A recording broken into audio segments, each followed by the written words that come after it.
de kilomètres peut-on faire en une seule charge en Volkswagen e-Golf de 2017? Eh bien, selon mon propre essai à la présentation du modèle en avril dernier, environ 250 km sur un parcours normal avec une conduite normale. Du tout, qu'est-ce qu'on fait? On va boire une bière fraîche en terrasse? Eh bien non, pas du tout. Vous connaissez maintenant la rubrique, c'est le 4e épisode, c'est le périphérique jusqu'à la panne. Et le but, vous le connaissez, c'est de repousser les limites de l'autonomie sur le circuit le plus favorable qui soit, c'est-à-dire le périphérique parisien, tout en déployant tous les combines de l'éco-conducteur chevronné que je suis. Les normes NEDC disent 300 km, c'est très optimiste, mais on va quand même essayer de débattre. Est-ce qu'on va y arriver? Eh ben, on va s'y atteler tout de suite.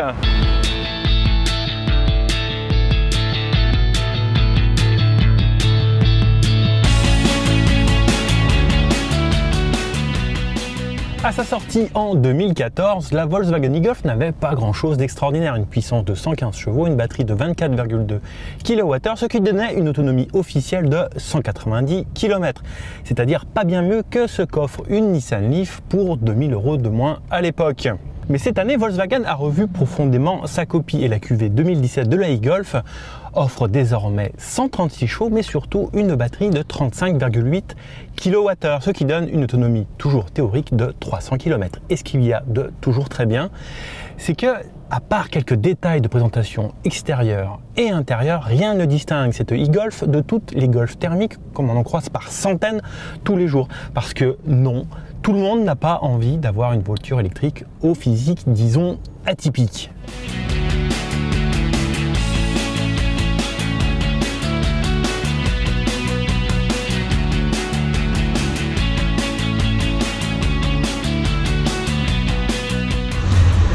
Tu veux chanter? Non. Une blague? Non. Pour la plupart des véhicules électriques, la conduite est un véritable jeu d'enfant. On se met en mode D, on appuie sur l'accélérateur et on avance. Quelle surprise!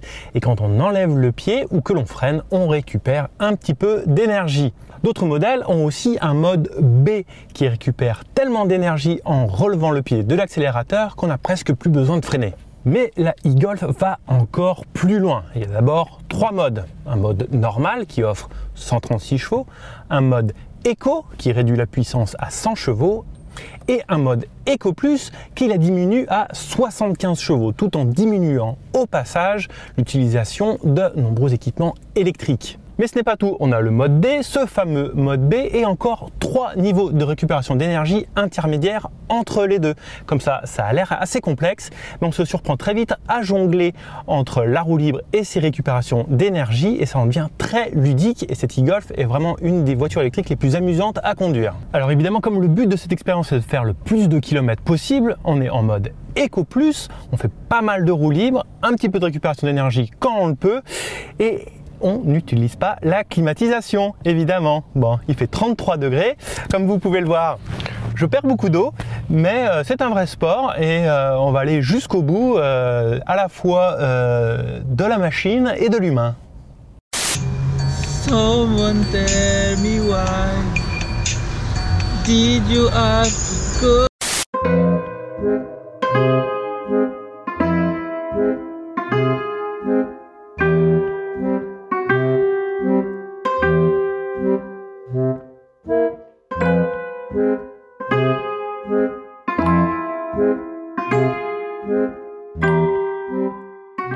Bien, le point à mi-parcours. Alors déjà, il est 19h30, on est parti pour rappel à midi.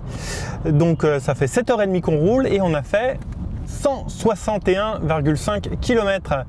Donc vous pouvez en déduire qu'on se prend une grosse raclée par les embouteillages à cause de pannes multiples et d'accidents divers et variés. Bref, on est à moins de 25 km/h de moyenne, ce qui est extrêmement peu. Point à mi-parcours, donc ça veut dire qu'il nous reste autant à faire, ce qui veut dire qu'on est parti pour faire 320 km. Qu'est-ce qui fait toin-toin?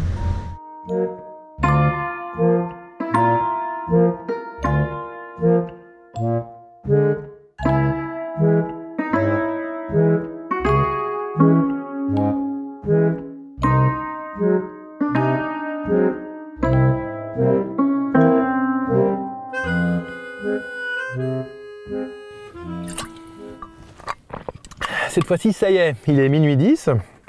Ça fait pile poil 12 heures que je conduis et nous avons obtenu le chiffre mirifique, une fois que la batterie était à 000, de 329 km, c'est-à-dire quasiment 10% de ce que dit la norme NEDC, près de 80 km en plus de ce que vous pouvez attendre d'une conduite normale sur un profil de route normal, ce qui est donc plutôt spectaculaire et vraiment qui n'était pas désagréable à emmener, vu que cette voiture est vraiment tout à fait ludique avec tous ces modes de récupération d'énergie. Donc un peu crevé, mais pas tant que ça. Voilà. Ça va, Laurent? C'est un tanard. De quoi? La blague sur Toin-Toin.